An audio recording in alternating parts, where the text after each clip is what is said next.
Komisi Pemilihan Umum Provinsi Sulawesi Utara telah mengumumkan bahwa ketiga pasangan calon gubernur dan wakil gubernur Sulawesi Utara telah memenuhi syarat kesehatan.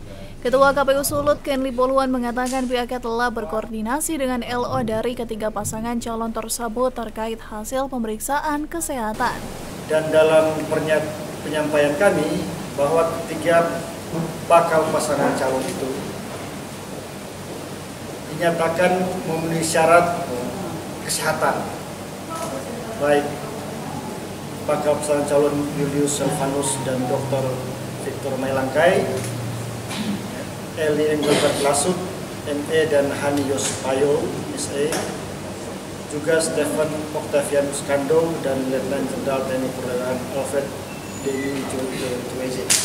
Sementara itu, pihak KPU Sulawesi Utara masih menunggu perbaikan syarat dokumen ketiga pasangan calon tersebut. Eka Putra melaporkan untuk Kawan WATV.